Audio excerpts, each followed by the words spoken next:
grande satisfação que damos início ao último encontro do ciclo de palestras 2017 da Abra Filmes.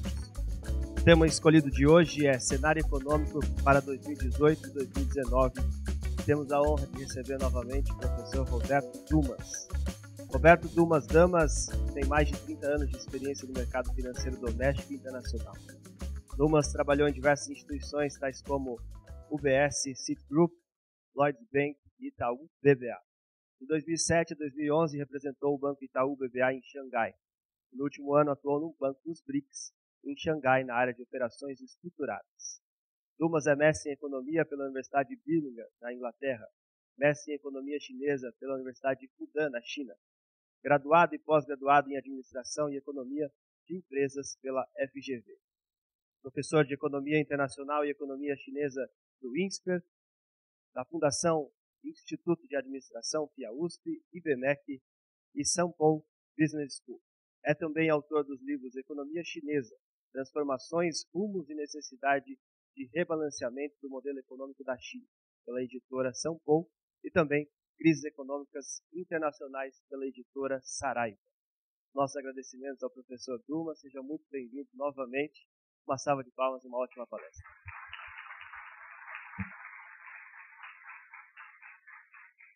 Bom dia, muito obrigado pela recepção calorosa. Tenho uma boa notícia, estou animado esse ano. Tá vendo? Finalmente, hein? Tudo bem, a gente começa aqui e vai descendo aos poucos. Não, mas eu acho que está tudo bem. Eu acho que até nas nossas conversas você fica um pouco mais animado. Puxa, mas como animado? Nós vamos crescer que nem China? Não, calma. A gente caiu 11%, né? Crescer 1 esse ano, 3 no ano que vem, e vamos ver 2019, 2020, tem alguns gargalos aí que continuam, mas é importante a gente detectar esses gargalos no médio prazo do que, de novo, achar que nós estamos como o Cristo Redentor daquela capa de Economist. Agora vai. Não, não vai. Calma. Vamos decolar um pouquinho. Não é um Jumbo, não é um 747, é um Electra. Vamos com calma. É o que eu sempre digo, torcida é uma coisa. A gente tem que ter, como empresário, como executivo, como planejador, falar, olha, qual é o cenário? Eu também gostaria de um abraço coletivo. Mas é que a gente precisa ver até onde dá para nós fazer o nosso business plan. Meu business plan, geralmente, o que você tem? O brasileiro ele é muito otimista. Ou ele é muito otimista ou ele é muito pessimista. Eu tenho certeza que ano que vem, se nós crescermos 3, vai ser uma loucura. Vamos ficar animados demais. Calma. E 2019 também vai ser um ano muito bom. Só que existe um sério risco de eu bater de novo na parede. Essa parede que eu não quero que vocês, de novo, tenham essa mesma conclusão. Vamos ver se a gente chega. O que eu combinei aqui? Sempre a mesma coisa. Vamos começar um pouquinho com economia internacional, não apenas economia internacional por economia internacional, mas de uma maneira como é que a economia internacional afeta a gente. Que no final das contas não é, olha, o que está acontecendo na Europa? Não interessa. Eu quero saber o que acontece na Europa, de que maneira afeta a gente. E vamos começar, eu sempre adoro começar com o Trump, né, coitado? O Trump é o Trump. O que ele fez? Olha, ele saiu pior do que encomenda. Por quê? Eu lembro que no ano passado ele falou, olha, está tudo disponível, tá? Pode ficar tirando foto do aparelho também, não tem problema. Não tem problema não. Só... O Trump, o que ele fez? Ele lançou o chamado Tax Plan, ou seja, quero cortar os impostos. Ninguém é contra menor imposto. Todo mundo é a favor de menores impostos. Mas você começa a fazer uma conta, veja, os Estados Unidos estão em pleno emprego. O desemprego está 3,94%. Isso daqui, esse pequeno emprego, a gente chama de desemprego friccional. Não dá para ser desemprego zero. Então, você vai ter um emprego muito baixo. Você dá mais um estímulo fiscal de cortar para as empresas de 35% para 20%. Qual é o argumento? O argumento é o mesmo argumento que foi usado no corte de impostos de Reagan em 1981, o mesmo corte utilizado pelo George W. Bush no ano 2000. Que depois explodiu o déficit público e ele falou que foi guerra ao terror. Não é nada disso. O problema é que você corta de 35% para 20% a tributação das empresas. Veja, posso estar enganado, mas o passado mostra, ou melhor, o que eu vejo no balanço das empresas norte-americanas, elas estão ultracapitalizadas e cheias de caixa. Se eu der mais recursos para ela, dificilmente o investimento vai aumentar. O que vai fazer? Ela vai pegar esse recurso e distribuir dividendo. Bingo! Aí você começa a perceber por que Dow Jones não para de subir. E o desavisado fala, não, esse tax plan de corte é porque vai impulsionar a economia. Não é isso. Esse tax plan vai se transformar em mais dividendo, porque todo o caixa, se não está indo para investimento, por que eu vou dar mais caixa agora vai para investimento? Na realidade, vai ser distribuição de dividendo. Então, é por isso que quando você lê alguma coisa, fala que esse plano de taxação aí, de corte de taxa, vai beneficiar o mais rico. Porque o mais rico é geralmente o cara que está comprando ação. Ele beneficia. E se você aumentar o gasto com infraestrutura em $1 trilhão, que ele falou que quer fazer, juntando essa renúncia fiscal de 1,5 trilhão de dólares, é óbvio que o déficit fiscal aumenta. Então você começa a fazer a conta. O déficit fiscal, dificilmente ele vai permanecer como está com esse corte de impostos. Ele vai aumentar, bem como a dívida pública vai aumentar. Eu vou conseguir crescer mais do que 3%? Veja, a economia está, de certa maneira, anabolizada. O que eu diria é uma irresponsabilidade do Trump querer dar mais estímulo para uma economia que está em pleno emprego. O que a economia norte-americana precisa é produtividade. Agora, vamos dar uma olhada na produtividade da economia norte-americana. Que a gente vai... Aqui eu coloquei, eu não vou ler, mas aí a gente deixa tudo para... O protecionismo. Trump foi eleito justamente pelos descamisados. Aqueles que foram afetados, entre aspas, erroneamente pela globalização. Aqueles que fazem parte do Rust Belt nos Estados Unidos. O que ele fala? Eu quero proteger a indústria do aço. Você não precisa ir longe. Então você vai ver a indústria do aço nos Estados Unidos, você vai ver que quantas pessoas trabalham no upstream, aquele que faz o aço mesmo. Não passa de 150 mil pessoas trabalhando. Se você proibir a importação de aço, ou colocar sobretaxação de aço, de fato, você vai privilegiar aquelas 150 mil pessoas. Só que no downstream, que utiliza o aço, são 6,6 milhões de trabalhadores que vão comprar o aço mais caro, produzir o aço mais caro, portanto, o produto americano vai se tornar mais caro. E depois, 50% dos bens importados dos Estados Unidos são bens intermediários. Gente, o que nós estamos falando? Que os Estados Unidos, a única maneira dele crescer é através da produtividade.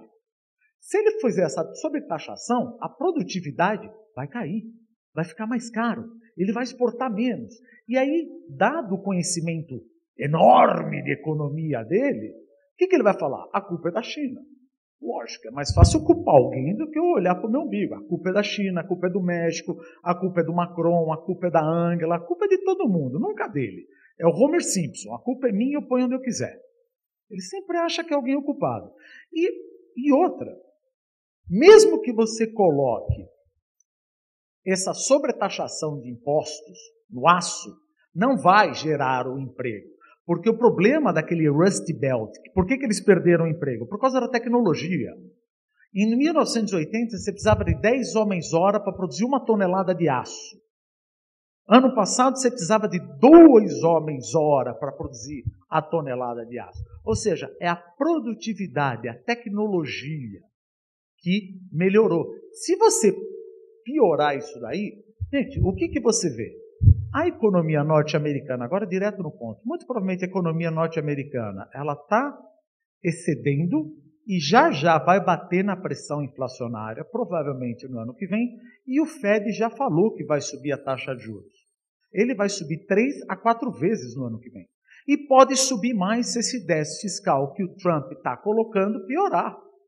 Então, aquilo que ele está fazendo, ele está dando de um lado, está dando um pouquinho só, ele acha que vai dar muito, ou seja, ele acha que a dívida vai se pagar com mais crescimento, não vai, e o Fed vai tirar com mais taxa de juros.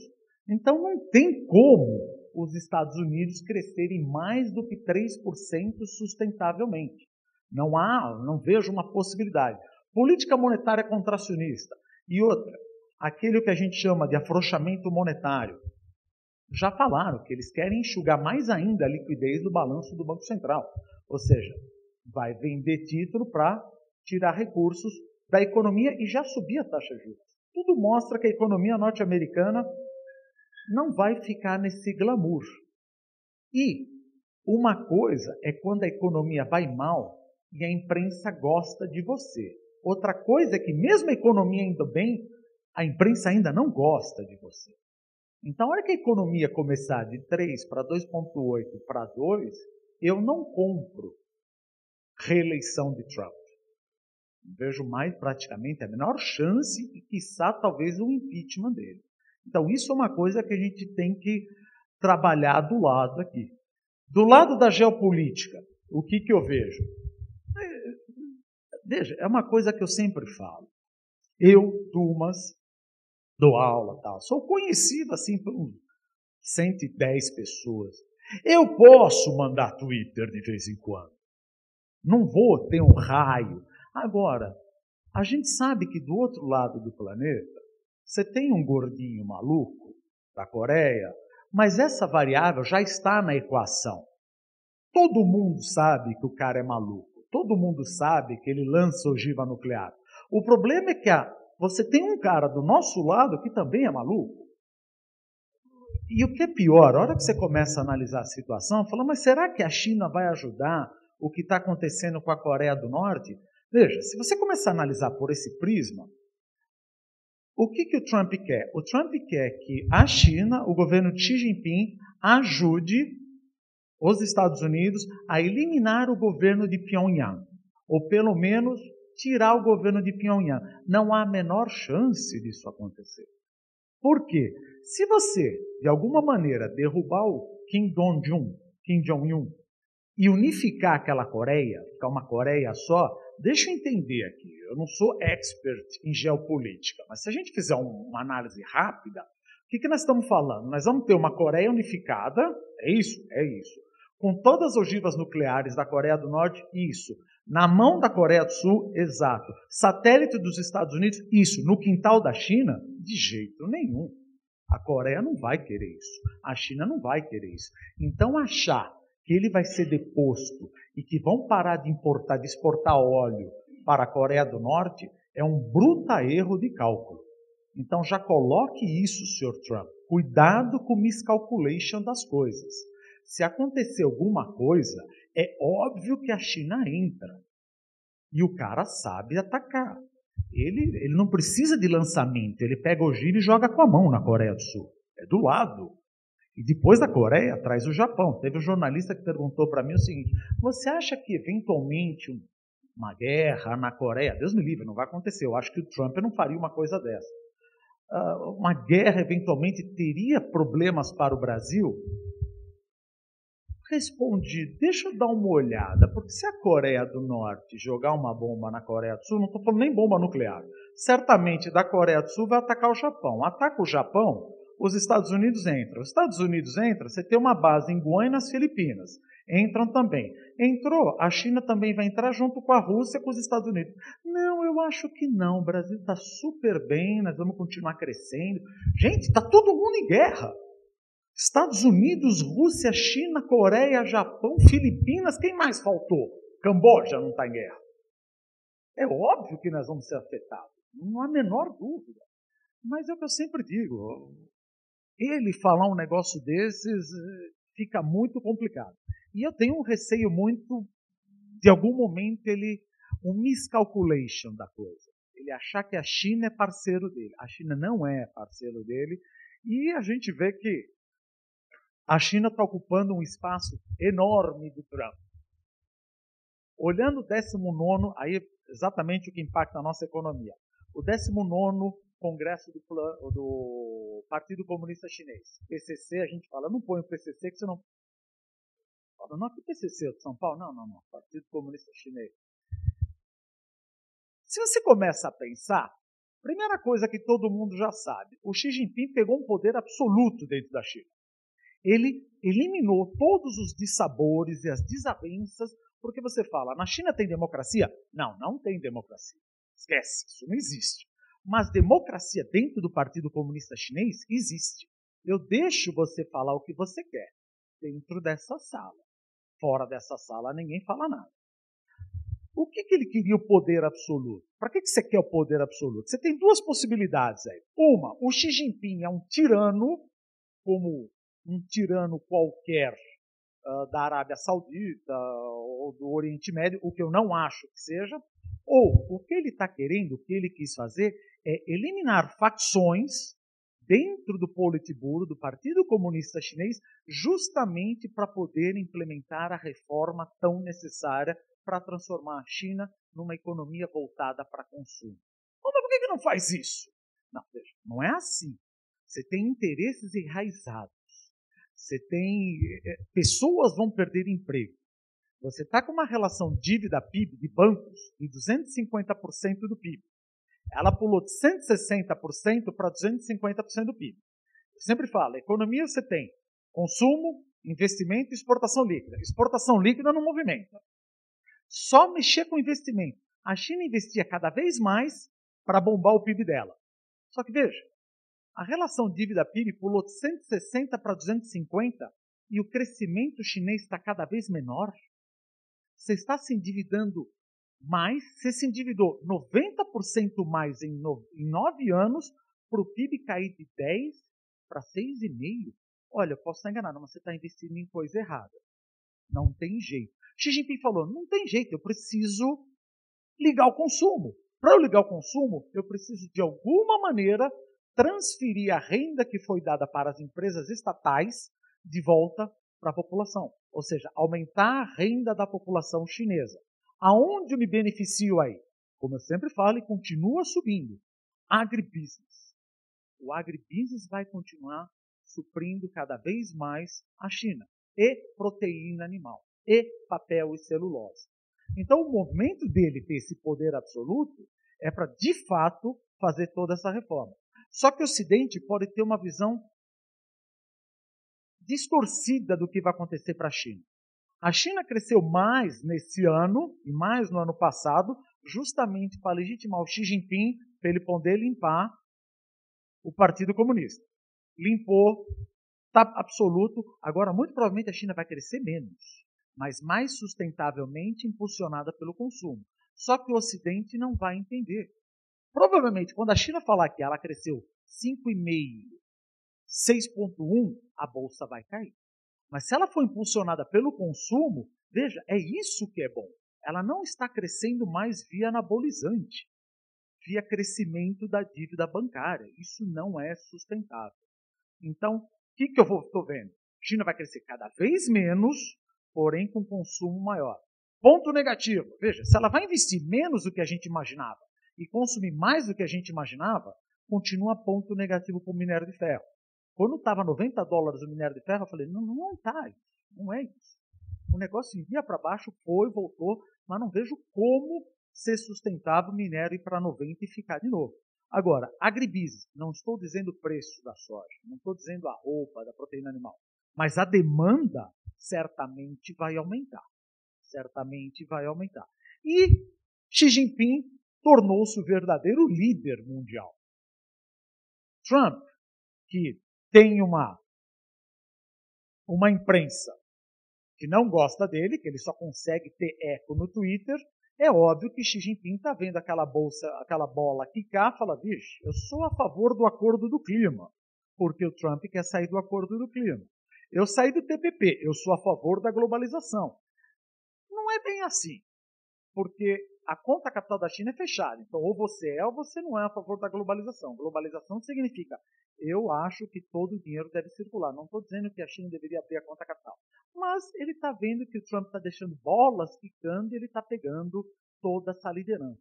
Então, eu vejo isso benéfico para o Brasil. Agribusiness, proteína animal, adubo, fertilizante, tudo isso tende a se beneficiar em máquinas agrícolas. Toda a cadeia do agribusiness. Tanto é que o primeiro trimestre de 2017 subiu. E agora você está vendo cada vez mais isso daqui. Europa. O pior já passou na Europa. O que eu estou vendo? desemprego está voltando, aquela coisa de Brexit, coitada, a Inglaterra ficou comigo. Vamos adotar o Brexit, vamos sair da União Europeia. A hora que eles resolveram sair da União Europeia, entraram no Google perguntando o que significa sair da União Europeia. A hora que viram, falou, é o que eu tenho. E a Theresa May, ela está com um mico enorme na mão. Porque, veja, o que é o Reino Unido? Você tem lá a Escócia, a Inglaterra, o País de Gales e a Irlanda do Norte, que através do pacto, o Good Friday Agreement, Pacto de Belfast, de 1998, é junto com a Irlanda, a República da Irlanda. Só que para você ter maioria no parlamento, isso tudo para dizer o que a gente acha que vai acontecer com a libra esterlina em relação ao dólar. Só que, para você sair da União Europeia, significa que a Irlanda do Norte também tem que sair da União Europeia, porque ela faz parte do Reino Unido. Para ela ter maioria no Congresso, a Theresa May fez uma parceria com a União, com o Partido Unionista Democrático da Irlanda do Norte. A Irlanda do Norte descobriu, espera um pouquinho, não havia me atinado, mas se você sair da União Europeia, eu que exporto 80% da minha pauta para a Irlanda, como é que fica? Não, agora nós vamos ter que ter um cross-border aqui. Não. Me contaram disso. Não, contei, é porque você faz parte do Reino Unido, sabia? Não, eu sei, mas eu achava que teria um regime diferenciado. A hora que ela levantou a mão e falou, eu quero um regime diferenciado, porque não podemos voltar como era. Vamos ter um cross-border aqui, Irlanda do Norte, República da Irlanda. A hora que ela levantou a mão, a Escócia falou, desculpa, mas eu votei contra o Brexit. Eu também quero, então, a minha independência. O País de Gales falou, eu também quero. Então, a Theresa May falou, não, somos uma coisa só. Não, somos uma coisa só, coisa nenhuma. Se você der isso para a Irlanda do Norte, eu também quero. Mas não tem como você não dar para a Irlanda do Norte, senão você rompe com o Good Friday Agreement. Resumindo, o mico do ano, dos 5 anos. Resposta, a libra esterlina, a tendência é depreciar. A tendência é depreciar, eles estão apanhando horrores. Não, mas agora vamos conseguir. Não, você não precisa mais sair em 2019. Vamos dar mais 2 anos para você. Não precisa sair tão rápido. Mas você tem um mico tremendo. Um mico tremendo. Em relação ao euro, o pior já passou. Marine Le Pen, fora.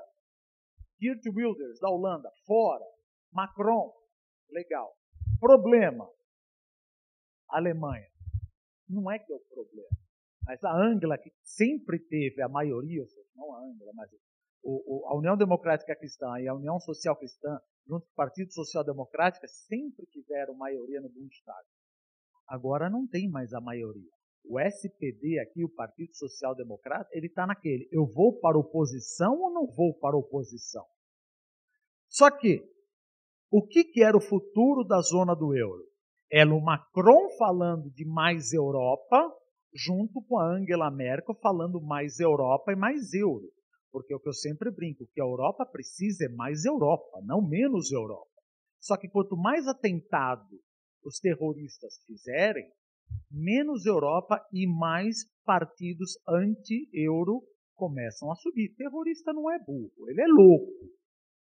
Mas burro ele não é. Ele sabe que quanto mais terrorismo você tem no quintal da tua casa, mais você começa a ver para Marine Le Pen, para Geert Wilders. Ou seja, a Europa, eu vivo falando, a Europa precisa de bridges, not walls. Ela precisa de pontes, não muro. Oh, mas por que você fez essa porcaria? Eu concordo, não deveria unir uma moeda, mas agora já uniu. Agora não dá, não tem jeito. E ela não está com essa maioria. Então vamos compor com os verdes. Os verdes não querem.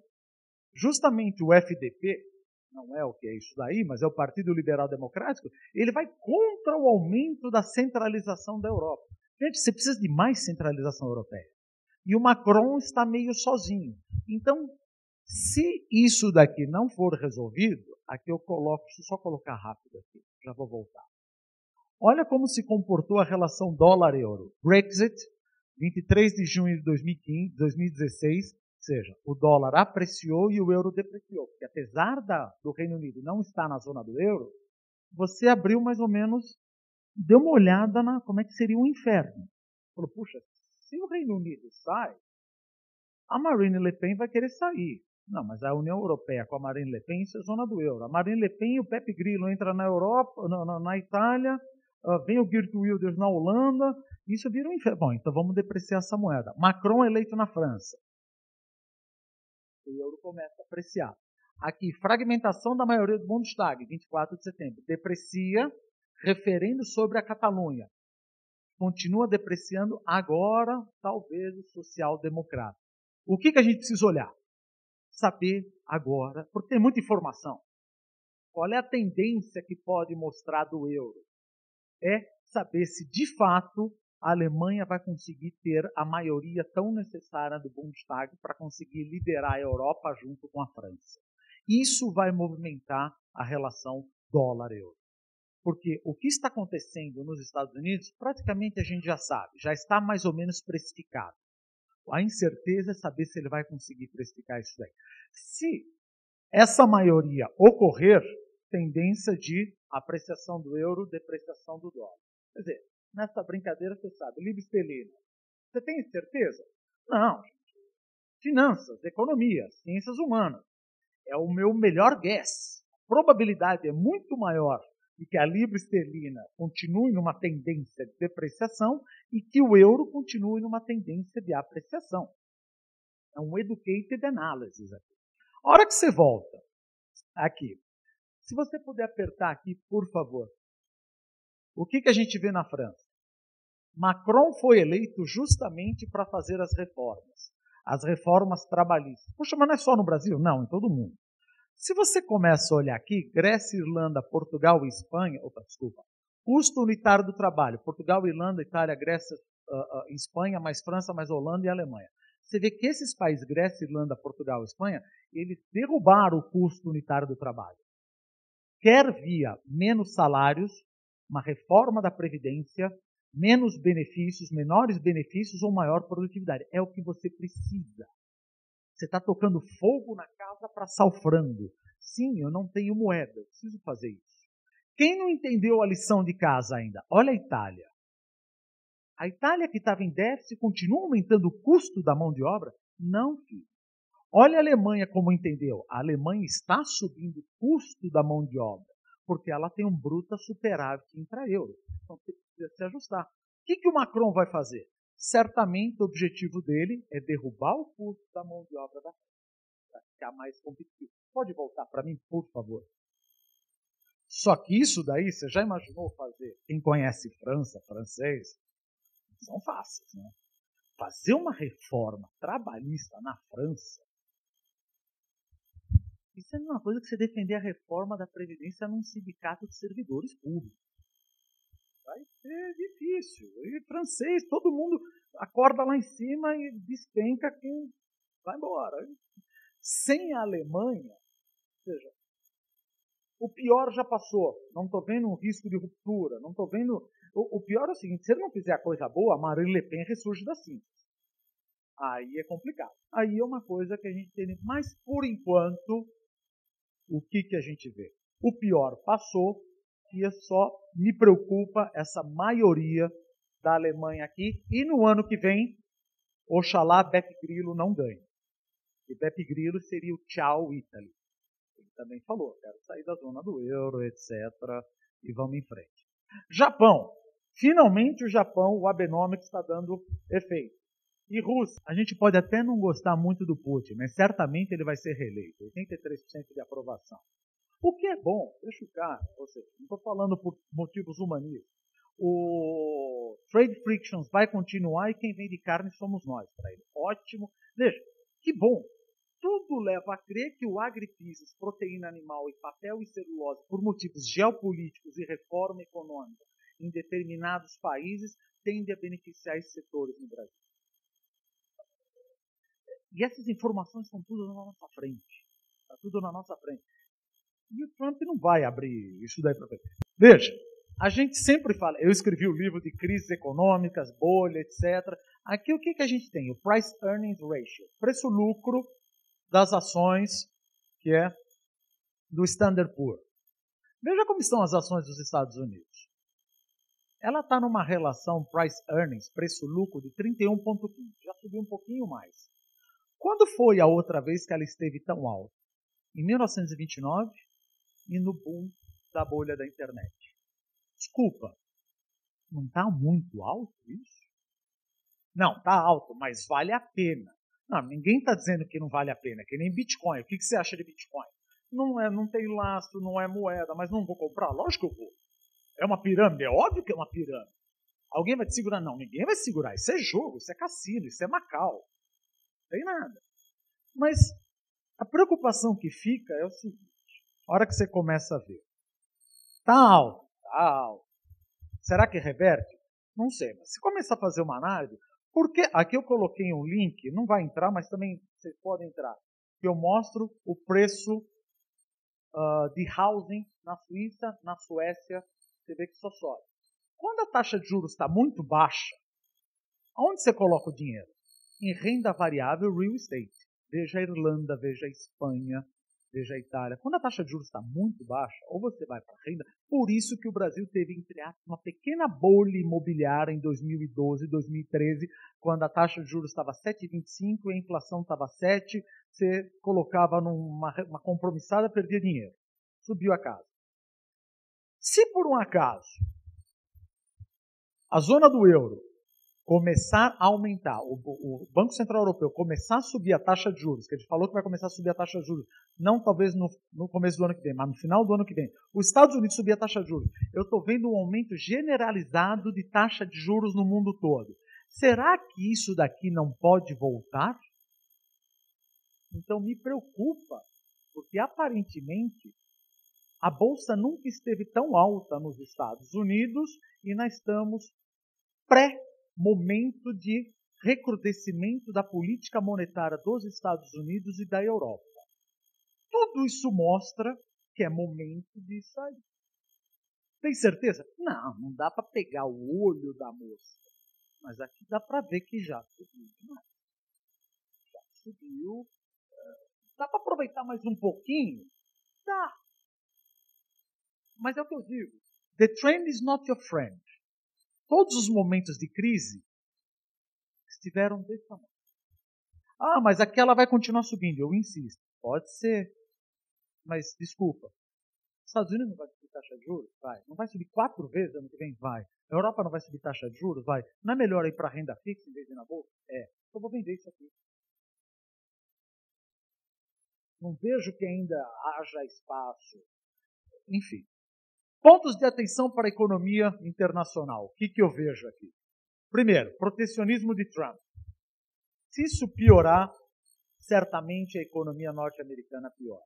Porque não é com estímulo fiscal que você vai fazer. Segundo, crise com a Coreia do Norte. Então eu insisto. Você não sempre teve um louquinho do outro lado? Sim, mas eu nunca tive um louquinho aqui. Lá, era uma carta que já sempre está no meu baralho. Eu falo, não, essa carta eu já sei o que eu tenho que fazer. O problema é quando tem um cara desse lado. Desaceleração da economia chinesa. Aí fica aquela coisa. Quem é você? Que setor você trabalha? Eu trabalho em agribusiness. Está feliz da vida. Eu trabalho com minério de ferro. Olha, a tendência é que eles vão comprar menos minério de ferro do que era projetado. Eu trabalho com papel e celulose. Eu trabalho com toda a cadeia agrícola do agribusiness. Eu trabalho com proteína animal e toda a cadeia. Bacana. Eu trabalho com setor intensivo de mão de obra, então vou fazer outsourcing na China. Passou o seu tempo. Porque agora a mão de obra chinesa vai ficar cada vez mais cara.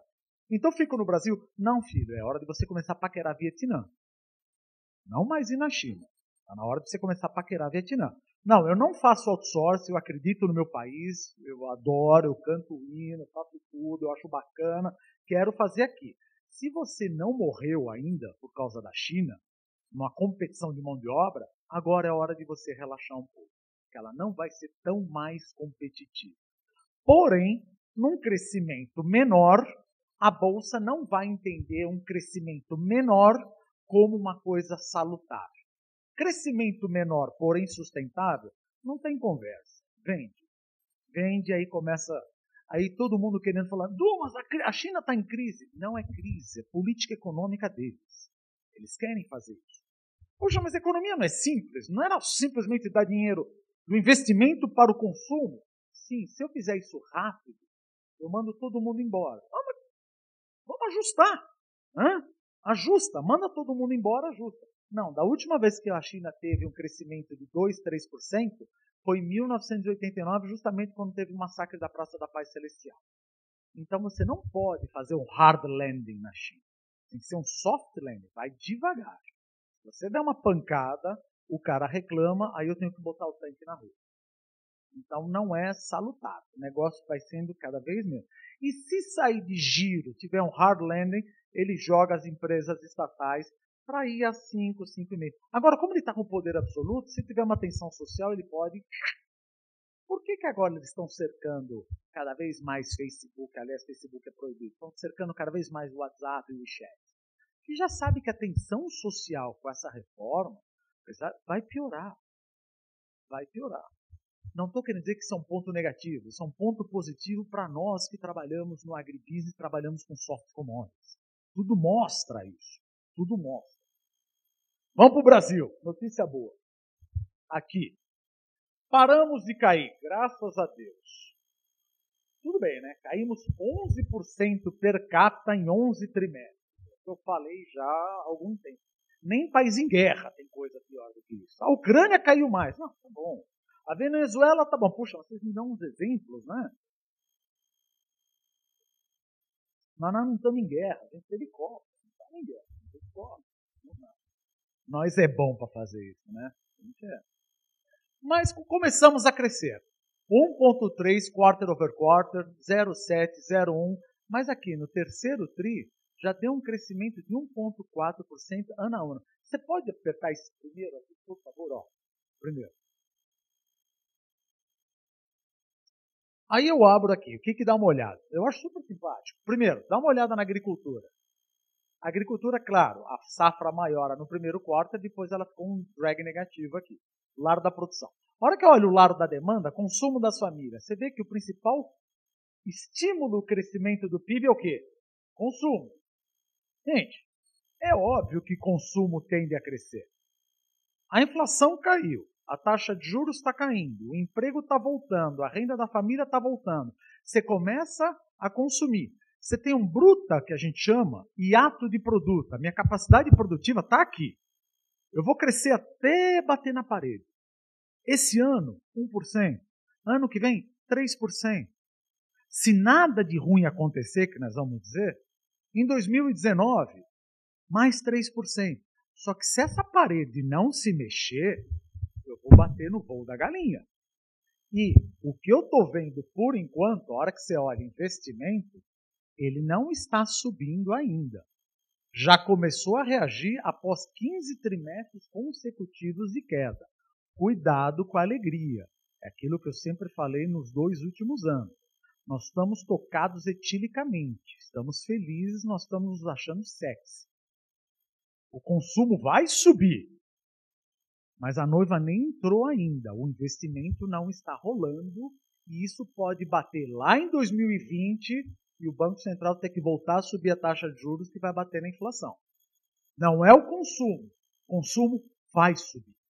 O que me preocupa é se o investimento, principalmente em infraestrutura, vai subir.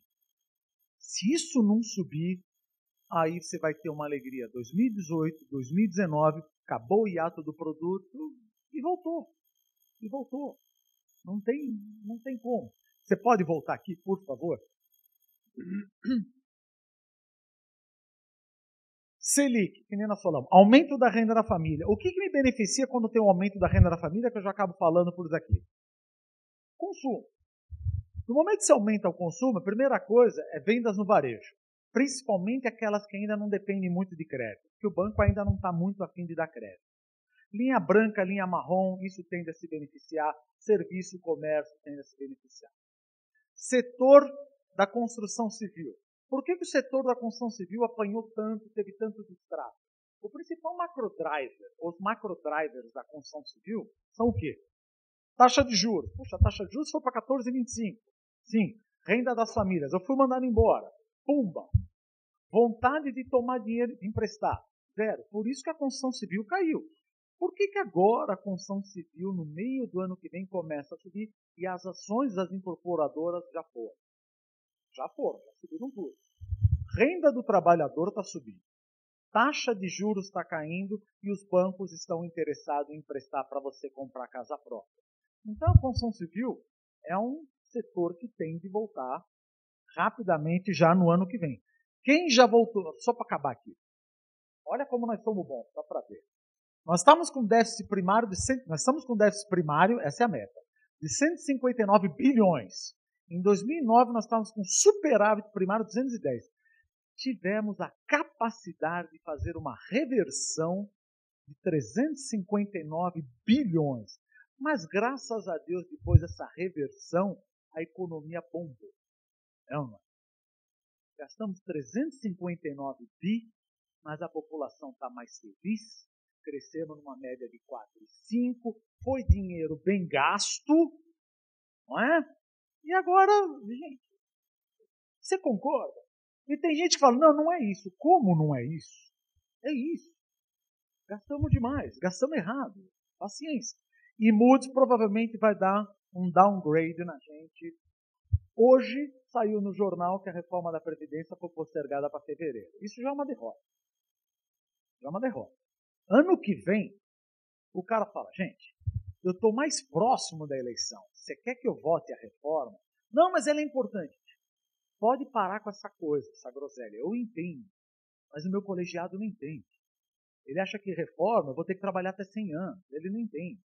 Então, eu acho que ano que vem, se você não fizer uma costura e abrir o cofre, além dos 43 bilhões, a reforma não passa. E o que é o problema da reforma não passar? Não faz. Setor automotivo, exportação, viva a Argentina, Macri, ganhou muito mais. A Cristina Kirchner não foi tão bem em Buenos Aires. Felizmente, exportação janeiro a novembro subiu 53%, produção 27%, mercado interno está indo. Se você conseguir apertar aqui só no 2, para mim, esse daqui, o segundo. Isso. Aqui eu coloco o estoque milhares de unidades, você vê que já está caindo já em julho, e o estoque dias médios, que chegou no auge de 53, já está em 35, sendo 13 dias na planta e 22 na concessionária. Está melhorando o setor. Hã? Não, brasileiro. Brasileiro. Pode voltar.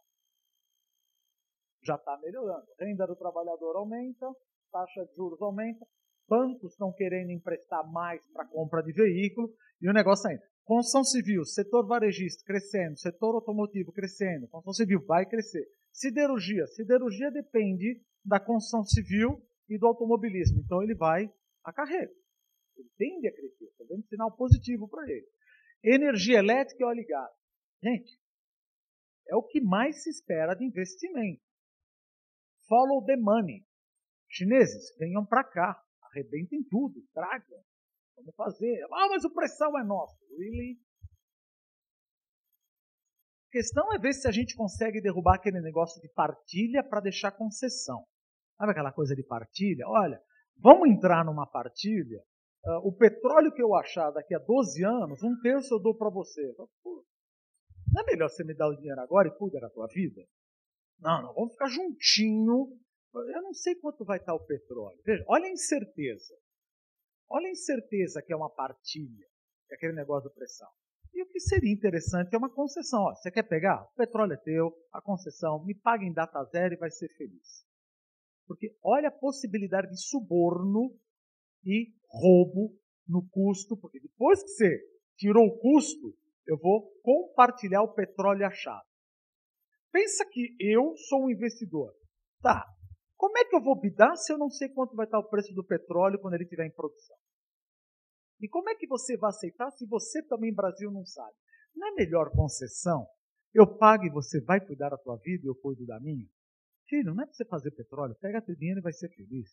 Então, eu acho que o setor de energia elétrica e óleo e gás é onde vai ter bastante investimento, que é o que a gente mais precisa, além de estrada.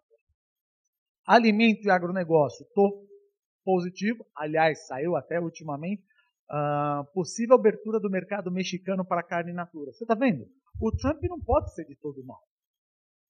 Como os mexicanos não querem ficar totalmente dependentes dos Estados Unidos, eu falo, eu preciso procurar outro comprador, outro vendedor. Se a gente ficar um quiproquo com o México, eu vou comprar carne in natura dos brasileiros. Ótimo, briguem mesmo, faço nada, faço pano. Começa a ler nas entrelinhas, tudo mostra, claro, não pode ter mais nenhuma delação da JF. Né? Às vezes, você concorda que às vezes Deus desiste do Brasil e fala, quer saber? O setor que vai bem, proteína animal, janeiro, pá, pum, delação da JBS. Ô pai, mas não poderia ser uma delação de óleo e gás, já que está ferrado, vai, né? Não, delação da JBS e todo mundo. E aí tem aquelas coisas, sabe, que a gente entende. Não adianta levar o pessoal para comer numa churrascaria. Não é assim que você resolve um problema diplomático, você concorda? Vamos numa churrascaria que está tudo bem. A gente vai, é uma caipirinha, sabe aquela coisa que você quer agradar gringo? É uma caipirinha, vamos beber, tá tudo certo. Não, não tá, foram embora Hong Kong, China, todo mundo falou, não quero mais a tua carne. Aí o Blairo Maggi decidiu que deveria, puxa vida, no momento que saiu o stand, você já deveria estar lá. Não é da carne fraca, é outra, carne... dava umas carnes lá, carne suja, abscesso. Você aperta aqui para mim o último, por favor. O último. E o cenário político? É o que temos. Não, não pode ser. Tem algum nome mais? Monchan? Ok, estou bem. Primeiro vamos falar do que nós temos. Temer, coitado. Ele consegue ter um nível de aprovação, está defasado, tá? Não é 5% de aprovação, é 3%, aqui já caiu mais um pouquinho. Ele conseguiu ser pior que o Sarney, o Collor, o Itamar Franco, o FHC, Lula, Dilma, pior que todo mundo.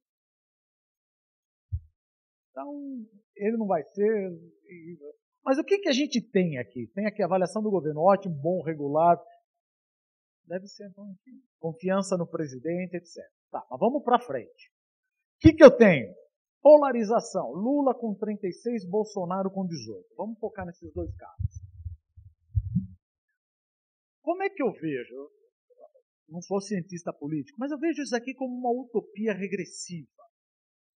Não estou querendo dizer aqueles messiânicos, porque muita gente fala, eu não discuto economia, eu não discuto política, eu não discuto religião. Religião é fé. Olha, a crítica é parecida, mas você já viu? Não, eu nunca vi. Mas não dá para discutir. Agora, o que um governo fez certo e o outro não fez certo, dá para a gente discutir. Então, por que eu vejo uma utopia regressiva? Aqueles que geralmente querem votar no Lula, eles parecem que eles voltam para trás, que é regressiva, e a utopia fala, eu quero só pegar a parte boa do Lula. Ele trouxe emprego, o PIB cresceu. Mas ele fez, não quero ouvir. Eu quero ver coisa boa. E por que o cara volta no Bolsonaro? Geralmente quem vota no Bolsonaro é o jovem que está de saco cheio da roubalheira. É o jovem que está de saco cheio da bandidagem, do crime. Só que ele não passou pela ditadura. Ele não sabe o que é uma ditadura. Eu falo sempre a ditadura, mas você já teve um exemplo de ditadura? Não tive, eu era pequeno, mas eu lembro, não sei se eu contei essa história aqui. Mas é bom uma ditadura militar. Gente, para os mais jovens, ditadura é ditadura. Se você acha que não vai ter corrupção em ditadura, vai ter sim. Porque eu lembro. Como é que eu lembro? Meu pai me contou. Meu pai era caminhoneiro. Contei já essa história? Também faz um... Não. Meu pai era caminhoneiro, tinha uma empresa de transporte com 3 caminhões, tinha o que a gente chama, tinha um ginásio incompleto. Chegou nos idos de 1970, tinha 4 anos, não sabia, ele me contou depois 20 anos. Chegou um sargento do exército, um Volks, falou, você é comunista. Meu pai, sou o quê? O que é comunista? Eu trabalho para a Shell, eu transporto produtos perigosos. Você é comunista, eu quero dinheiro, senão eu vou te prender. Quer dizer, não interessa, você tem corrupção. Ditadura é ditadura. Ditadura é ditadura. Não adianta. O que você quer, não vamos confundir. Você não quer ditadura, você quer segurança. É diferente. Você não quer exército na rua. Mas olha a utopia. Se o exército vier e tiver a ditadura, eu não vou mais ser assaltado. Sim, talvez você vai ser extorquido, ou seu pai. O cara vai querer o dinheiro. Não, mas não tem jeito. Por mais que o cara que esteja no poder não é corrupto, a hora que você vai ramificar uma ditadura, dá poder para um cara que é corrupto. Se um corrupto, que nem tem muito poder, ele consegue fazer uma grana, imagina um corrupto com bruta poder de prender e mandar matar. Isso, esses caras não veem. E o discurso dele é bom. Fala, gente, não vai ter ladrão, todo mundo armado. Quem já foi assaltado fala, gostei desse cara, bicho. Pô, que mais que eu quero? Eu não quero um presidente, eu quero segurança, eu não quero ser assaltado. É isso. Então vira essa utopia aqui. Tá, a única chance de quebra dessa polarização, para quebrar isso daqui, não estou falando se ele vai entrar, seria um cara novo, de centro e conhecido. Quem que nós temos? Para isso, tem que ter conexão com o movimento da sociedade civil, demandas éticas. Senão não vai conseguir. A polarização continua. Ser conhecido do eleitorado, mas novo na política. Formar coalizões fortes, sem fisiologismo. Marina, ela atende os dois primeiros, o terceiro não. Ela não tem coalizão. O Grupo Rede não faz coalizão com ninguém. Não vai dar. Quem mais? Meirelles, banqueiro. Vai apanhar horrores. Aliás, seria ótimo. O PT fala, eu adoraria o Meirelles. Porque é fácil um debate. É ótimo um debate. Um banqueiro. Pelo amor de Deus, é o candidato perfeito. O cara fala, mas gente, mas não é isso. Você concorda? Você é banqueiro, você já está me xingando, cara. A população fala, você ganhou muito dinheiro, você é ministro, você rouba os pobres. Você imagina a desonestidade intelectual que vão fazer com ele. Ele vai ser frito. Você vê que o PT não bate no Meirelles. Deixa ele ganhar. Eu vou bater quando ele estiver aqui. Isso aqui é fácil bater. Alckmin, eu ouvi uma frase que eu adorei. É aquele que todo pai quer para genro, o problema é que a moça que não quer.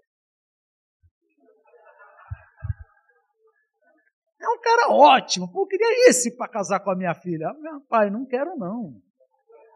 Mas ele é bom, filha. É o que tem. É o que tem, mas não vai, ele não levanta. E o discurso dele, ele só está contra o Lula. E se o Lula for preso? Qual é o teu discurso? Putz, não tem. E aí? O discurso dele é só lulopetismo, ou seja, ele não agrada, ele não vai. Já pensou ele no Piauí? Uma cara, eu não vou assistir, não dá. O que eu vou? É chato. Entendeu? Mas a gente precisa de um cara conhecido. Quem é conhecido? O Dória. Queimou largada, filho. Queimou largada. Saiu, falou, vou sair. Pô, botou a cabeça, chutaram a cabeça dele. Queimou a largada. Ele tem conexão com demanda ética, é conhecido, mas queimou a largada. Entrou na linha de tiro e a candidatura caiu pelo dedo. Perdeu. Quem está quietinho e fez a coisa certa é o único que eu vejo como outsider e de meio. Não vejo outro. Pode surgir. Não o Rodrigo já, fora. Joaquim Barbosa, ele tem. Desculpa, não tem. Quem é o centro? Você vê, o Luciano Huck, para mim, ou ele de fato ouviu a família, falou, desencana, vai fazer lata velha, fica com a Angélica, curte a vida, fica com os 3 filhos, desencana, ou ele é um cara esperto. Ele entrou na linha de tiro, falou, deixa eu sair e eu vou para maio. A hora que o negócio estiver quente, eu entro. Aí não dá tempo de eu morrer. Porque se ele entrasse agora, ele ia ser um Dória. Vamos bater nele até... Só para de bater quando ele botar o pé no chão. Pá, pá. E o Joaquim Barbosa. Ele falou, não sou, talvez, não sei, vamos ver. Tem outro outsider? Hã? Não. Ele tá velho.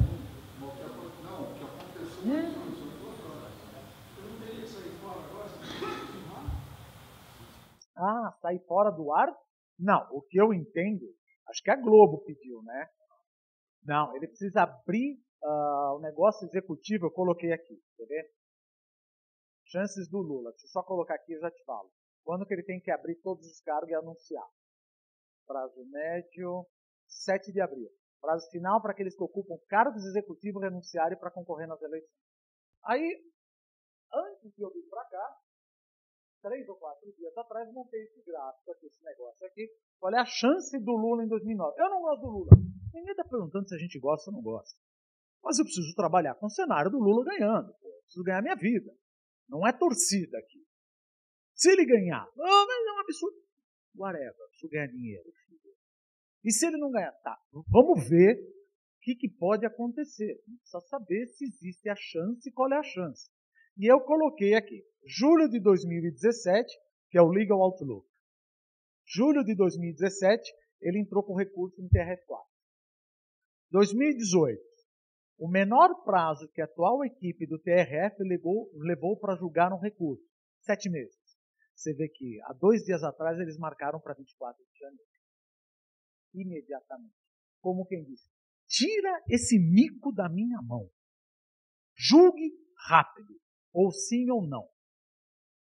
Porque se você demorar, aí 7 de abril é prazo final para aquele que ocupa cargo executivo. Nessa hora, ele vai para a rua e fala, eu sou candidato. Qualquer pronunciamento do TRF4 depois de 7 de abril contra é golpe. O Brasil. Aí o Lindenberg, ele mistura crack com tequila, ele vai ficar louco. Vai ser uma loucura, golpe. Todo mundo vai ser uma doideira. Em 20 de julho e 5 de agosto, que é o prazo médio que o TRF4 levava, começam as convenções. Quando eu vi isso daqui antes, eu falei, gente, eu posso estar enganado, mas TRF4, pelo amor de Deus, se pronuncie aqui. Você vai parar o Brasil. E agora, o que eles fazem? Você nunca foi tão célere na vida. Olha as desculpas. Sim, eu fui célere porque eu já conheço esses processos. A OAS já passou por aqui. Não, mas você tem que seguir o rito normal. Eu estou seguindo o rito normal. Não, o rito normal é o prazo médio. Quer dizer, vão tentar de tudo. Vão tentar de tudo. E aqui, na minha opinião, aqui, você tem certeza? Não sou ligado no Ministério, não sou ligado ao TRF4. Vamos pensar que nós fôssemos o TRF4. Por quê? Mesmo você sendo culpado no TRF4, automaticamente o TSE precisa seguir um rito para falar que você é inelegível. Enquanto, tudo bem, o TSE vai falar que você é inelegível, mas não vai ser hoje. Vai demorar uns 2, 3 meses. Nesses 2, 3 meses, o Lula, já está em campanha. Ele usaria a política para sair da cadeia. Não o contrário. Ele vai usar a política para sair da cadeia e todo mundo vai embora. O que eu vejo imediatamente? Quando sair, vai sair que ele é condenado e já vai falar, ele vai ser preso. Se deixar ele solto, não estou querendo dizer que ele merece ou não. Não estou fazendo diferença. Eu sei o que eu acho. Não estou dizendo que eu não quero dizer o que eu acho. Mas se o TRF4 não quiser que esse Brasil tenha uma convulsão, ele tem que falar, ou libera o cara de uma vez, ou prende ele de uma vez. Deixar meio aberto vai ser uma loucura. É o que eu queria. Aí eu entro com embargos infringentes, vou no TSE, aí entra não sei o quê, enquanto isso o TSE se pronuncia. Não vai se pronunciar no final de semana. Mas você está na ficha suja. Sim, mas você está dizendo TRF4, mas não TSE. Então preciso ter um rito aqui. Eu já começo minha campanha. Ficha limpa, tudo bem. Começo minha campanha. Então acho que o cara tem que falar. Na minha opinião, se ele não quiser uma bagunça, ou libera o cara, tá tudo bem, e a gente segura a obra, ou fecha o cara, tá preso, não vai e acabou. Aí o TSE também fala, o cara tá preso. Eu acho que é ou tudo ou nada. Pelo que eu posso estar, eu acho que é tudo. O cara tá fora. Mas, eu preciso trabalhar com isso. Nesse meio tempo, gente, não é para fazer nada. Até 24 de janeiro, vai requentando a comida do ano novo, vai fazendo maionese, vai fazendo sanduíche de maionese, não. Vamos fazer plano? Não, deixa 24 de janeiro. Não dá. Vou investir 100 milhões na minha planta. Tá, se o Lula entrar. Vou investir 100 milhões. Se o Bolsonaro entrar, vou investir 100 milhões. Se o Dória entrar, vou investir 100 milhões. Cara, não. Você investe, enfim, acho que... E outra, o discurso do Lula, Você está acompanhando. Ele fala, Lulinha, paz e amor. Eu acho que está mais para Lulinha Jararaca. Porque o discurso dele é o seguinte, se eu for eleito, eu vou inviabilizar todas as reformas que o governo Temer falou. Reforma trabalhista, reforma da Previdência. Isso é o caminho clássico para a crise. Eu vou reformular tudo, vou abrir o BNDES, vou dar dinheiro.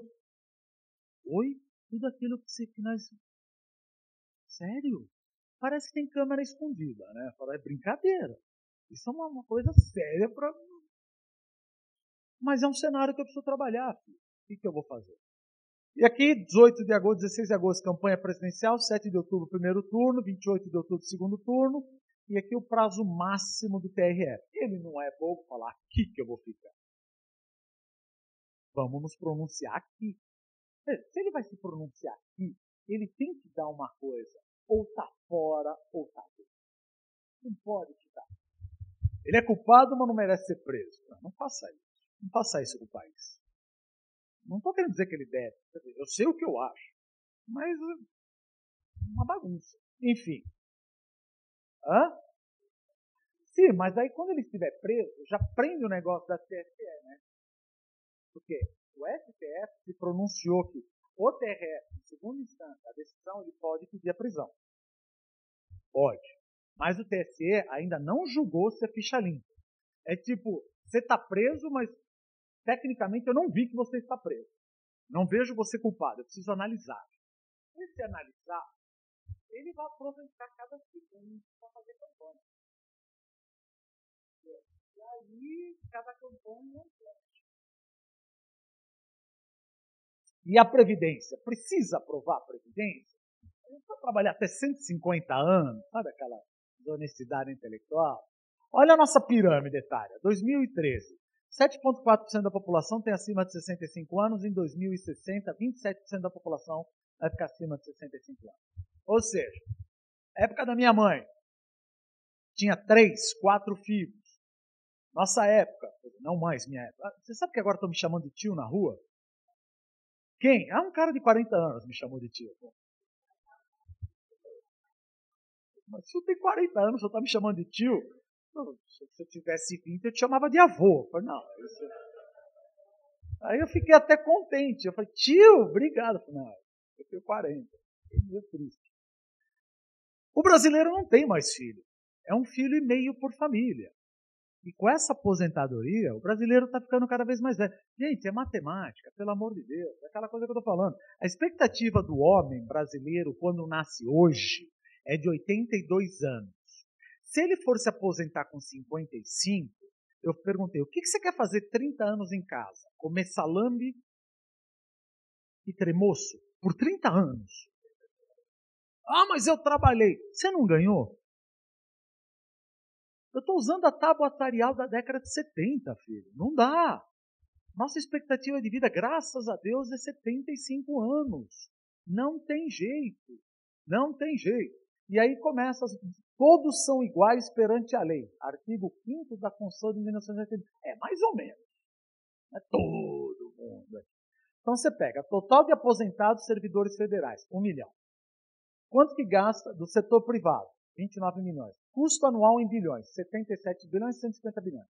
Aí você vê que os servidores federais, custo anual por beneficiado, é 77 mil, e setor privado, os babacas, 5.172. Quem que está contra a reforma? É lógico, o cara está certo. Ele tem que reclamar? É lógico que ele tem que reclamar. Imagina se fosse um servidor federal ganhando essa grana, bicho. Não vende não com o nosso pão. A reforma quer me matar. Vou trabalhar até 150 anos. Vai jogando desonestidade intelectual. Me chuta. Se eu fizer um discurso desse na Praça da Sé, eu sou eleito. Veja, vou fazer você trabalhar mais tempo. É complicado. Aposentadoria, setor privado, médio, mensal. No executivo, no judiciário, no legislativo. Mas estamos aqui, ó. E eles usam o interesse deles para cooptar a nossa audiência do setor privado para legitimar a demanda, o que não é. Ah, mas eu vou ter que trabalhar... Ah, antes disso, aqui botamos um gráfico que está naquele relatório do Banco Mundial. Gasto com previdência dividido com outra razão da dependência. População acima de 65 anos, dividido população por 20, 64 anos. Ou seja, o Brasil gasta 13% do PIB com previdência e ainda é um país novo, 12,9%. Pega um país velho, Grécia, França. Puxa vida, o raio de dependência, 33% que gastam a mesma coisa. E quando eu ficar com uma razão de dependência para lá, aí eu explodo. Se não fizer nada, em 2030, lembra do teto dos gastos? Nós vamos bater em 2030 96,4% do teto. E aí, filho, o que você acha que vão cortar? Educação, saúde, mas a previdência, o direito do trabalhador está assegurado. É óbvio. Coloca aqui, fiz uma comparação com a Grécia. Número de pessoas que trabalham por idade ativa, aqui 7,7. 7,7 e o meu custo 13%. Grécia, em 2008, era 3,2, custo 13%. Ou seja, eu estou 2 vezes mais jovem que a Grécia, com o mesmo custo da Grécia. E quando eu tiver meu raio de dependência, quando é que vai ser? Vai ser em 2042. Como é que seria o gasto da Previdência de 2017 para 2042 se nada for feito? Você concorda que é questão de matemática? Gente, não existe almoço de graça. Mas eu vou ter que trabalhar. Não, você não vai ter que trabalhar. Você tem uma regra de transição, graças a Deus, que eu tenho 51. Vamos supor, se eu fizer 50 anos em 2020 para 2018 é um biênio. Eu vou ter que trabalhar 1 ano a mais do que os 55. Então eu me aposento com 56, até 2038. Quando vai dar os 20 anos, você vai trabalhar 10 anos a mais. Se eu fizer 50 anos em 2038, a diferença são 20 anos. Aí eu teria que trabalhar mais 10 anos para bater a Previdência, 65 anos. Não tem uma regra de Previdência. Você não vai agora. Mas e eu entrar agora? Filho, você vai entrar agora, você tem uma aposentadoria de expectativa de vida de 82 anos. Nada mais justo que você ficar 20 anos em casa, certo? O Brasil é o país que se aposenta mais jovem. Mas eu mereço.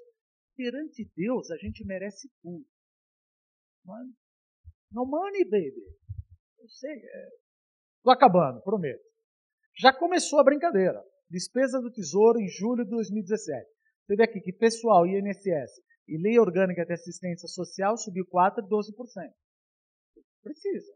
Aonde que eu vou tirar dinheiro? Dá uma tungada em saúde e educação. Eu preciso zerar aqui, filho. Preciso zerar. Então, para atender aqui, tunga aqui.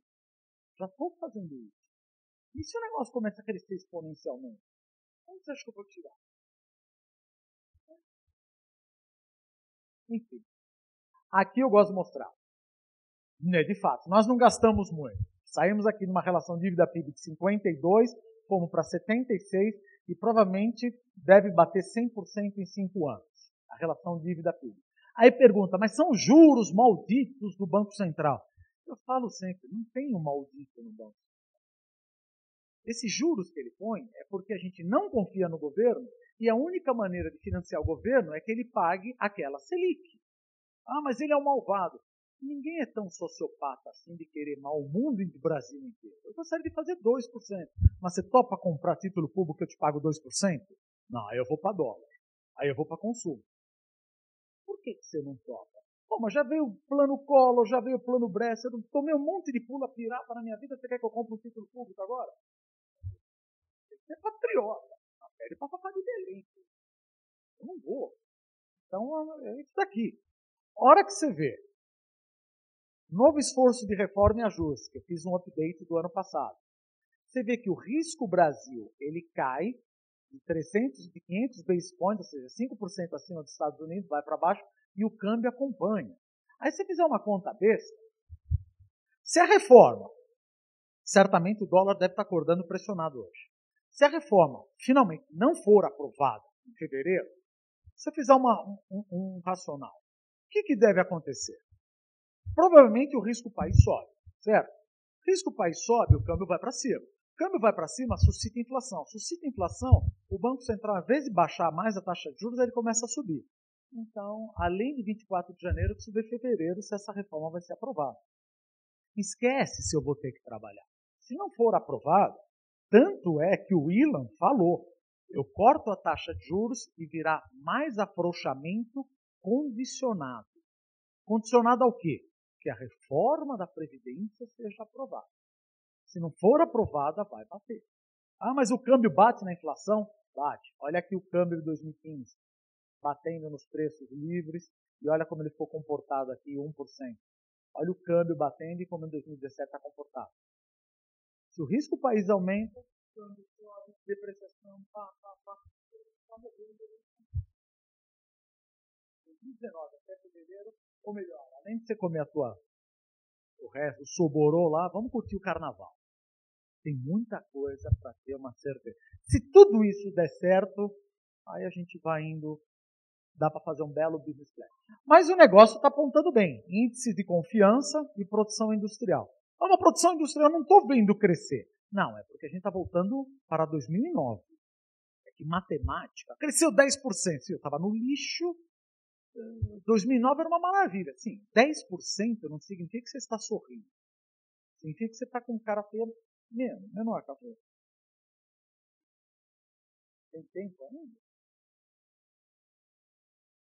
Quantos? 5? Xiii. Melhoramos o emprego? Sim, já criamos 302 mil novas posições no ano de 2017. Bom para todos aqueles setores que nós estamos falando. Lembra quando a gente falava, foi mandado embora, o primeiro setor que apanha. O primeiro setor que apanha quando o desemprego aumenta, linha branca, linha marrom. Eu gosto dessa brincadeira. Amor, foi mandado embora. Porra, vamos comprar uma geladeira? Não. Você foi mandado embora. Agora que eu fui mandado embora, primeira coisa, eu não vou me endividar. Mas comércio e serviço, vou começar a sair. Começo, eventualmente, casa já está indo. Retração do PIB, vou passar rápido aqui. Por que foi o pior? Olha aqui. Pior em 1980, 1990 e a gente. Nós caímos de 2015 a 2016, PIB real 7,2 e 8,7. Por que aconteceu isso? Essas coisas todas. Primeiro, protecionismo. A fila anda. Schumpeter, destruição criativa. Eu acho engraçado que tem empresas que procuram cada vez mais a proteção. Eu entendo a proteção, mas por que quando eu trabalho eu sou avaliado pela curva forçada meritocracia? E a empresa é engraçado, porque quanto maior a empresa, menos ela inova. Pensa numa empresa grande. Você tem um cara lá aos 22 anos, 25 anos, está com a camiseta do Mickey e tal, fala, tem uma ideia de inovação, vem controles internos e fala, não, melhor se eu não indico essa ideia. Aí vem o outro cara de compliance e fala, pois é, mas não é esse que eu queria que você deveria estar fazendo. Aí vem o outro, vem o auditoria, não, esse não é seu trabalho. Aí chega a XP, joga no Itaú e fala, ó, eu fiz isso daqui. O Itaú fala, pô, é melhor eu te comprar. Então, se você não tiver inovação na empresa, filho, vai vir um moleque que vai te comer por baixo. A fila anda. Isso é injusto. Pode ser injusto para você, mas é melhor para a economia como um todo. Mas você está mandando 100 mil empresários, 100 mil funcionários embora. Sim, e ajudando 200 milhões de pessoas. Está comprando uma coisa melhor e mais barata. Foi um erro do governo querer fazer isso aqui. Protecionismo. Veja só se isso aqui tem como dar certo. Eu não sou mestre em xadrez. Mas é só você saber jogar o peão, que depois você sabe que vai ter um outro movimento. Né? Jogou o peão. O cavalo anda assim, vamos ver. Eu sei mexer as peças. Olha que coisa brilhante. Vamos controlar a inflação sem mexer na taxa de juros. Vamos fazer desoneração tributária para segurar a inflação. Cortar o IPI. Quem não quer cortar o IPI? Corta o IPI, vamos comprar. Consumo aumenta, a renda do trabalhador aumenta, sobra mais dinheiro. Além de eu comprar aquilo, como sobrou mais dinheiro, eu vou comprar outra coisa que não foi beneficiado pelo corte do IPI. Os preços dos bens não desonerados aumentam. Então a inflação sobe. Não. Então sobe taxa de juros. Não quero subir taxa de juros. Vamos dar mais uma tungada de corte de IPI. Desoneração tributária, aí eu entrei num ciclo vicioso aqui. No final, você vai ter mais inflação, menor arrecadação e a dívida pública explode. Muito bem. Perfeito. Quanto foi essa brincadeira? 2011 a 2017, só de redução de impostos e renúncia fiscal, somou 458 bilhões. Está reclamando? Pelo menos o PIB bombou. Crescemos, produzimos, gerou emprego, e ele está vindo aí. Falou, boa, vai ser uma loucura, vai ser craque com tequila, vamos ficar loucos, vamos fazer tudo o que tiver para fazer. Vai fazer uma loucura. A nossa produtividade é um horror, né? Aqui é nossa? Não, a nossa é essa daqui. A nossa é essa daqui. Produtividade do trabalhador brasileiro. Ela praticamente ficou estagnada. Não vou dizer de lá para cá, mas de 1998 para cá não se mexeu. Olha, os Estados Unidos, o Japão, a Coreia do Sul também. Eu estou fazendo bullying com a gente, né? Só que você vê que a tua produtividade ficou estagnada e dá um aumento de salário mínimo de 231%. Óbvio, você desestruturou tudo. E como é que eu vou arrumar essa brincadeira? As empresas se alavancam. Eu mostrei não esse gráfico. Eu mostrei até aqui o ano passado. Elas já desalavancaram. Estão desalavancando. Por isso que a recessão foi um horror. Se você resumir, o que fizeram com o país? Protecionismo, intervencionismo, consumismo, consumiu com isso aqui. E o que é pior, eu nunca vi um país tão dividido. O maniqueísmo. Virou um fla-flu. Você não pode conversar um domingo com a família. Virou assunto, é nós contra ele. Gente, eu sempre falo, é o 4º ano que eu estou aqui. Eu odeio duas pessoas, mas eu não odeio 50 milhões de brasileiros. Eu acho que também os outros não odeiam 50 milhões de brasileiros, mas estão colocando como um odeia o outro. E você começa a agarrar o negócio. Por que demorou? Reversão das políticas excessivamente expansionistas, ou seja, para de gastar e sobe taxa de juros. Você acabou de dar uma festa, tem um jegue morto na tua casa, precisa limpar isso daqui, vamos crescer. Não dá para dar 2 festas sem você limpar a casa. Então, preciso limpar essa casa, tirar as porcarias, arrumar o arcabouço, privatizar para depois querer crescer. Não tem jeito. Preciso reverter todas essas distorções intervencionistas. Investigação, instabilidade política e seus impactos. É o que eu ouvi uma vez a Dora Kramer falar. Eu prefiro uma turbulência pacificadora, calmaria da lama eterna. E todo mundo fala, Lava Jato está acabando com o Brasil. Eu prefiro essa bagunça do que eu ficar na lama eterna, é óbvio. É o que todo mundo pensa, mas eu achei bem coloquial. E não é esse argumento. Saindo do fundo do poço. Quantos meses estão em recuperação aqui, concessão de crédito a 9 meses, produção de veículo, 27? Ou seja, o negócio está indo. Está indo. Você tem alguns bottlenecks que a gente precisa ver. Leia-se. 24 de janeiro, fevereiro, reforma da Previdência. Isso ocupa o Brasil. E o que acontece nos Estados Unidos, na China, a gente está vendo que são pontos que, pelo menos, você narrow down a sua preocupação. Senão, você já sabe o que pode bater lá para frente. Concessão de crédito. Você vê que crédito pessoal já está crescendo. Veículos está subindo. Imobiliário está subindo. Quem ainda não confia... Por que o banco não confia na empresa? Porque eu não quero dar dinheiro para a empresa, porque eu não sei se esse voo é um voo de galinha. Eu não quero dar dinheiro para a empresa, ela chegar para mim e falar, me dá 100 milhões que eu quero expandir minha capacidade produtiva. Eu não sei se você vai conseguir. E se bater lá na frente, você não vai me pagar, vai ficar a mesma coisa que aconteceu com o Lula. Então eu deixo as pessoas brincarem, mas a empresa ainda não estou simpático para dar dinheiro.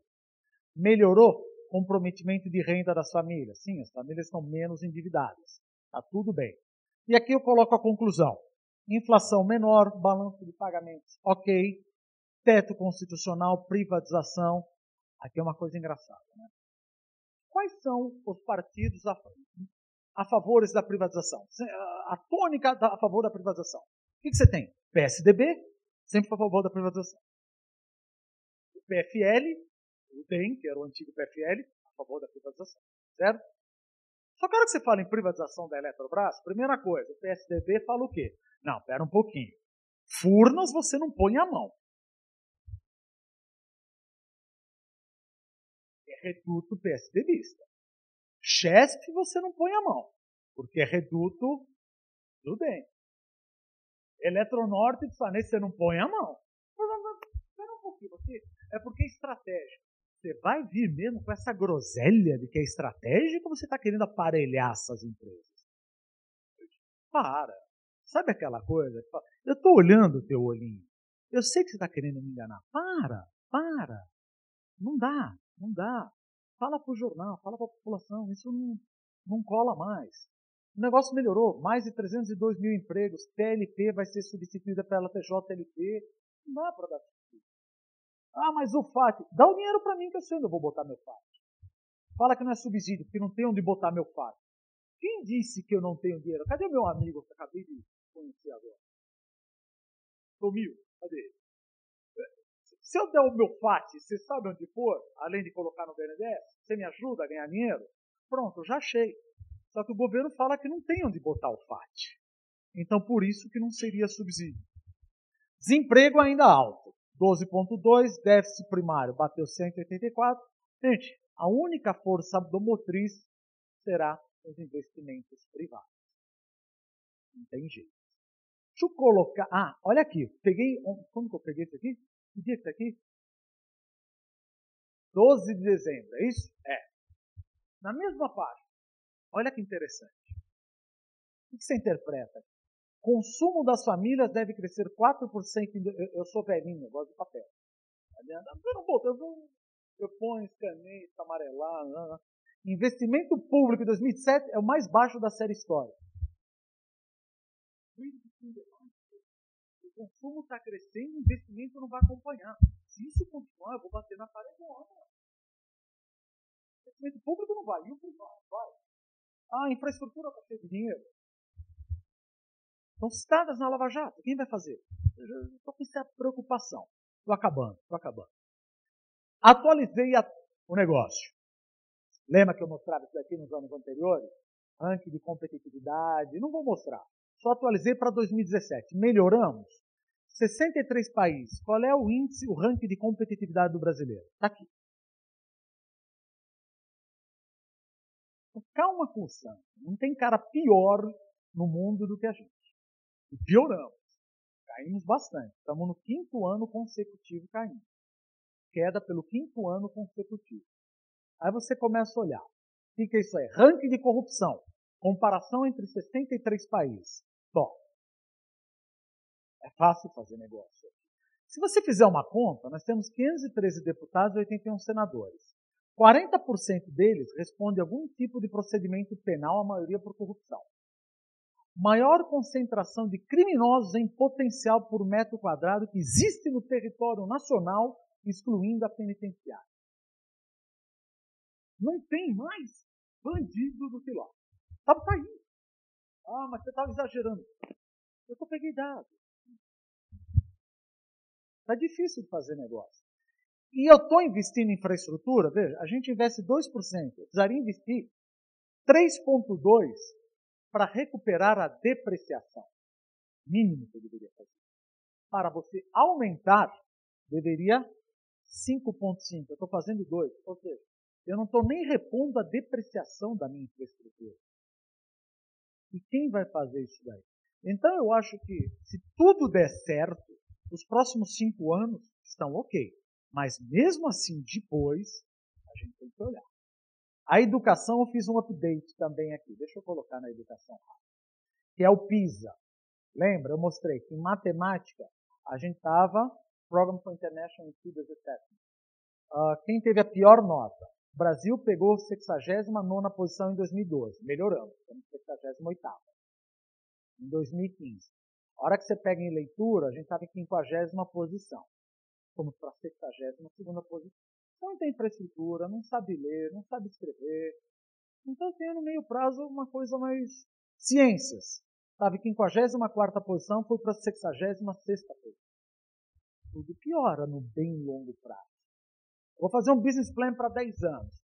Bem arriscado da sua parte.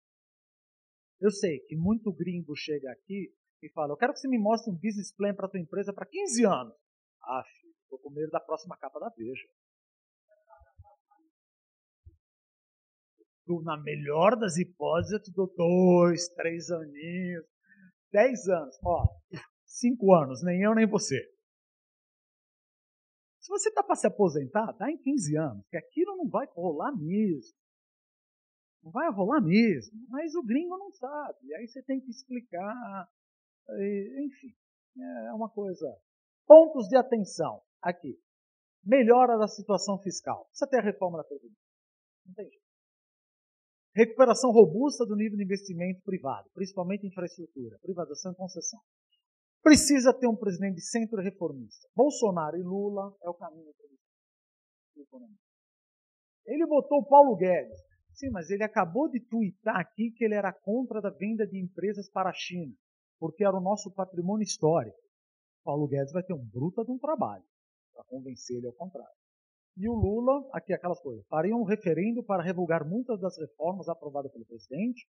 É preciso evitar a aprovação da reforma que está acontecendo concomitante com o desmonte da Petrobras. Eu abro contato. O que eu vou fazer? Como é que eu vou fazer um plano? Enfim, eu já acabei. Posso usar 10 minutos? Eu estou escrevendo um livro. Chama Além da Economia. É bem traveling de maionese, bem doido. Ou seja, que eu busco além da economia para explicar um pouco o torpor da economia brasileira. Eu utilizo o lado do eclesiástico, que eu falei até no ano passado por causa da reforma de Martinho Lutero, porque o fato de você ser protestante, você é um vencedor, o fato de você ser católico, sucesso é motivo de vergonha no Brasil, etc. Tem o direito romano é a favor da propriedade, ou seja, quando um banco empresta, a probabilidade de receber de volta quando você dá um calote é 10%, por isso que os juros é tão alto, ou seja, tudo conspira contra o crescimento. Se você colocar na neurociência, o que eu dei uma olhadinha aqui? Você vê que as 8 emoções básicas de Goleman, sei lá, você tem amor, confiança, alegria e excitação. Essas duas aqui liberam um neurotransmissor, oxitocina, serotonina, noradrenalina, que aumenta teu prazer. Você se torna mais criativo. Você busca sinapses neurais nunca antes procuradas, que é justamente o que a gente precisa para crescer. Schumpeter, inovação. Você tem que destruir para construir cada vez mais, inovar. Essas emoções, raiva, repulsa, vergonha, tristeza, faz com que a tua glândula suprarrenal libere cortisol. Cortisol é o hormônio do medo. Então faz com que as sinapses neurais busquem apenas caminhos já conhecidos e o teu fluxo sanguíneo não vai procurar estradas vicinais nunca antes procuradas. Ela não vai ser inovada. E você tem uma emoção no meio chamada surpresa. Essa surpresa, ela dá um flip. Cada vez que você tem uma surpresa, ou você vai para cortisol, você fica com medo, ou você vai para alegria. O que a gente postula? O brasileiro é constantemente surpreendido por notícias negativas. Você concorda? Então a surpresa, eu provavelmente devo estar sempre do lado do cortisol. Surpresa negativa com cortisol não é ruim. Que cortisol ajuda você a fugir. Agora, cortisol com uma surpresa negativa, você se fecha e não é inovador. Primeira coisa, eu acho que é difícil. Eu não quero fazer uma coisa fechada epistemologicamente, que é isso. Mas, primeiro, é difícil você contra-argumentar que o brasileiro não é atacado por emoções negativas. Somos. A questão é, será que o brasileiro produz mais cortisol do que a população estrangeira, algumas populações estrangeiras? Deixa eu dar uma olhada. Aqui está tudo escrito, que a gente fala, um jogo de estresse, cortisol, emoção negativa. O que eu peguei? Nível de cortisol, sei lá o que é isso, variação noturna, brasileiro com Canadá. O que a gente acontece? Tira sangue e vê como é que é ao despertar, 30 minutos após despertar. Você vê que o brasileiro tem mais nível de cortisol que os canadenses e os americanos.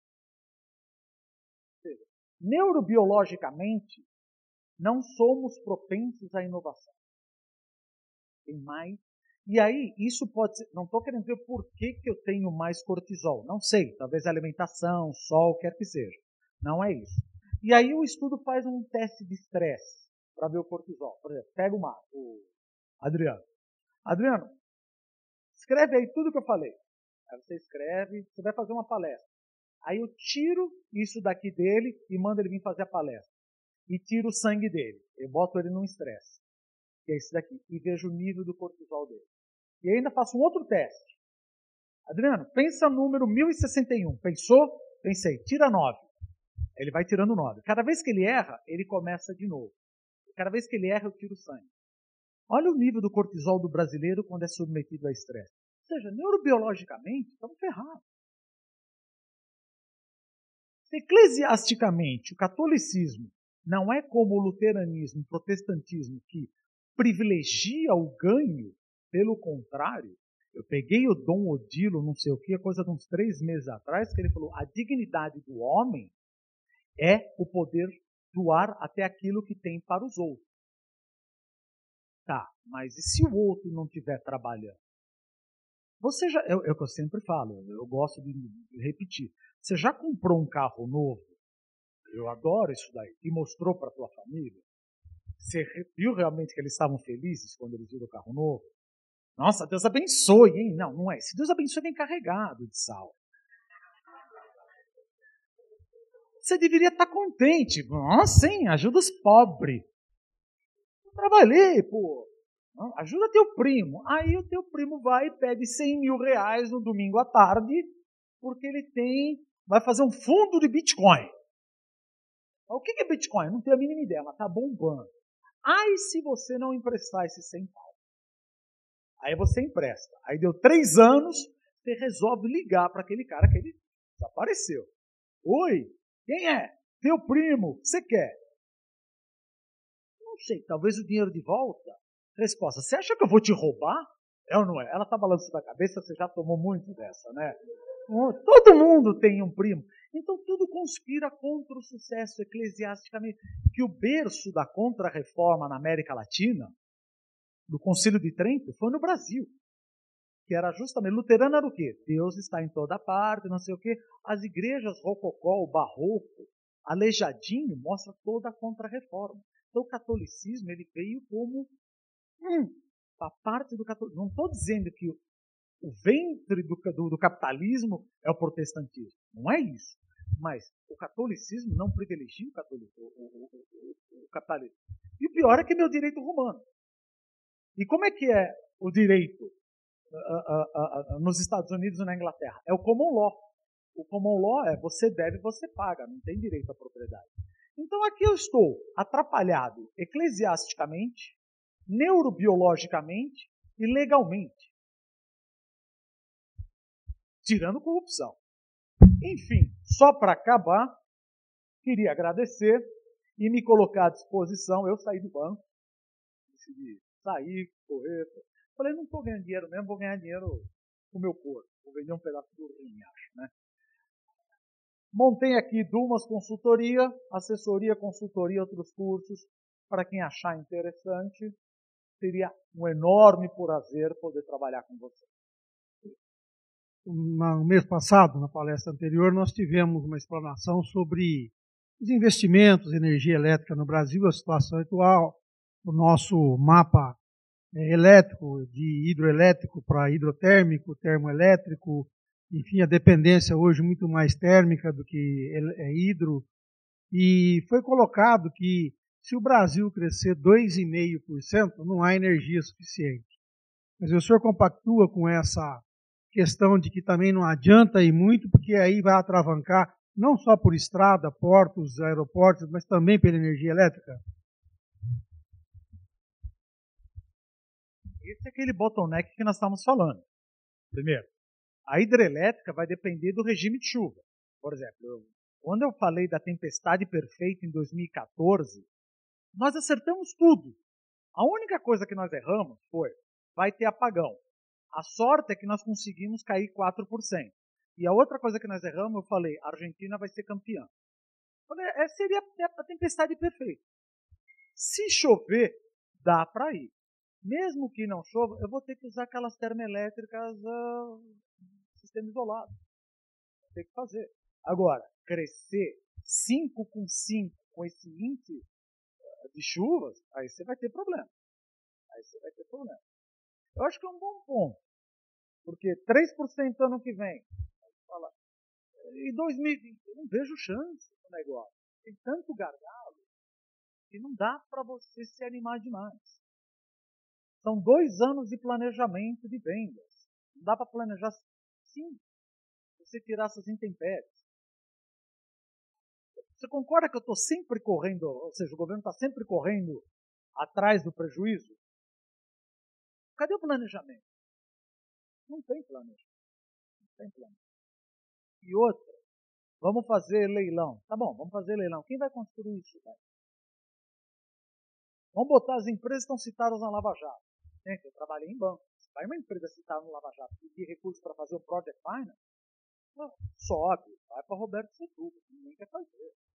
O Roberto Setúbal, eles que decidem. Não tem mais o BB, né? Pedir, né? Pedir, sei lá. Você colocou num ponto que é outro entrave além das estradas. Muita calma. Sabe? Começamos uma festa. Caímos 11. Vamos crescer 3. Se tudo der certo até fevereiro. Depois mais 3. E cada dia é um dia. Isso não é China. Os próximos 10 anos vou crescer 6. Pode esquecer. Então, é bom porque muito cuidado com o teu business plan de 5 anos. É que o problema é o seguinte, brasileiro sabe disso. Eu trabalhei com empresa estrangeira. O gringo chega e fala, não é possível que você não vai me dar um business plan para 5 anos. Filho, não vou. Claro, se ele pedir 3 vezes, fala, tá. Não é possível que você não consegue dizer para onde vai o câmbio em 2022. Aí você olha para a cara dele, ele é teu chefe, você fala, é direito, né? Mas não dá. Agora, você empresário, executivo, o teu CFO, gente, qual é a chance de você errar num planejamento depois de 2020? Assumindo que nós estejamos em março, hein? Que tudo deu certo. Não dou, se tudo der errado. Claro. Não. A tendência para o câmbio agora, hoje, até. Não dá para falar quanto. Temer tomou uma pancada agora na reforma. Eu não sei, não vi como abrir, mas esses dias deve cair, deve dar uma depreciada sim. Deve dar uma depreciada. O câmbio está nitidamente ligado com a reforma da Previdência. Tudo que você lê de Previdência, olha o câmbio. Conseguimos 308, conseguimos 320, só o fato de você postergar, o nexo causal é claro. Você posterga, ficou mais longe a possibilidade de aprovar e endereçar o problema fiscal. Ficou mais longe, significa que o meu risco país deve crescer. A Moody's já falou, eu sabia que ia dar Merlin, estou louco para te dar um totó, um rebaixamento. Como é que ela vai interpretar esse adiamento? Espera um pouquinho. Se agora está difícil, num ano de eleição, você quer aprovar? Eu não estou lá, né? Eu não sei quanto que vai molhar na mão dos caras. Já foram 43 bilhões de reais. Não sei se vai chegar a 100. Mas, no ano que vem, brasileiro esquece. Se eu aprovo agora, até outubro do ano que vem, eu esqueci o que você fez. Mas você vai aprovar em fevereiro, sabe? Aí eu vou ficar com uma vontade tremenda de ir contra. Falar, você quer que o trabalhador trabalhe até 100 anos, isso é um absurdo, aquela coisa. Então, é isso. Resumindo, tá? Porque o economista gosta de dar aquela manteigada, né? A tendência é depreciação. Hoje, até ter uma coisa melhor, um cenário mais claro da Previdência, depreciação. Não vai para 4, mas não vai nevar no Brasil, não. É isso, gente. Muito obrigado. Acho que foi bem melhor.